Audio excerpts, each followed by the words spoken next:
Bonjour et bienvenue à toi.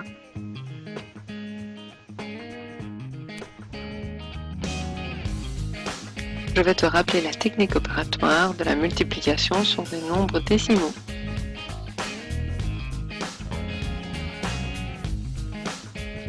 Partons d'un exemple concret. J'espère que tu te souviens de la technique opératoire sur des nombres entiers.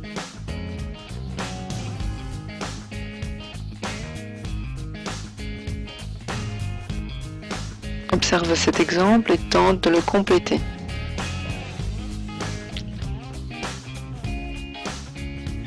On multiplie les nombres sans tenir compte de la virgule et on place la virgule dans le résultat de façon à avoir autant de chiffres après la virgule que dans le nombre décimal de départ. Partons d'un exemple, 3 fois 4,2, 3 fois 2 donne 6 et 3 fois 4 donne 12, donc ça donne en tout 126. Comme il y a un chiffre après la virgule dans 4,2, on place la virgule au bon endroit dans 126 et ça donne 12,6.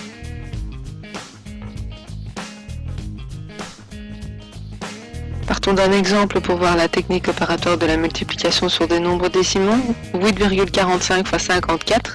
Attention, on effectue bien la multiplication sans tenir compte de la virgule.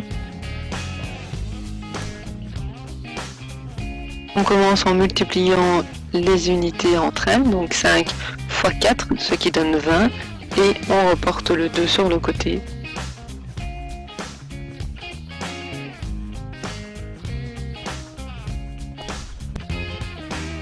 On multiplie ensuite 4 fois 4 qui donne 16. On n'oublie pas d'amener le report de 2 en plus, ce qui donne 18. On ajoute le 8 et on reporte 1.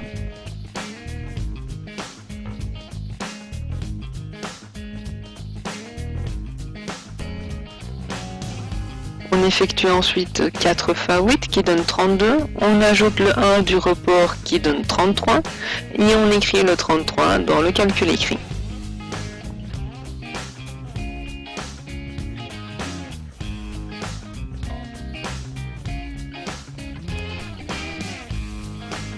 On passe à la ligne suivante du calcul écrit, on n'oublie pas d'ajouter le 0 et on commence ensuite à multiplier 5 fois 5 qui donne 25, on indique 5 et on reporte 2.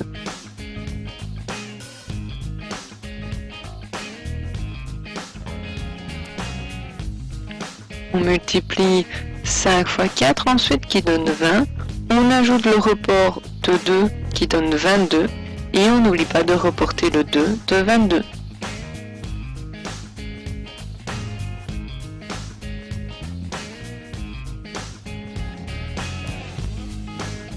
On termine la multiplication en faisant 5 fois 8 qui va donner 40. On n'oublie pas de reporter le 2 de tout à l'heure qui va donner 42.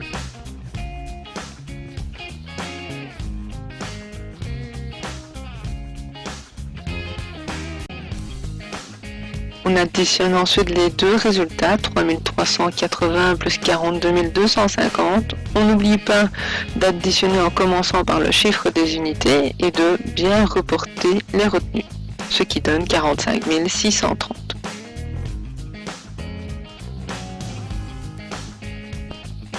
Comme nous l'avons dit tout à l'heure, on effectuait la multiplication sans tenir compte de la virgule. Et bien maintenant, on doit tenir compte du nombre de chiffres après la virgule dans le nombre à multiplier. Ici, il y en a 2. Et bien, on met le même nombre de chiffres dans le résultat, donc 2, ce qui donne 456,3. Bien maintenant, c'est à ton tour. Et donc, va revoir auprès de l'évaluation formative de l'activité 2 et tente de la refaire. Bon courage! Created using Powtoon.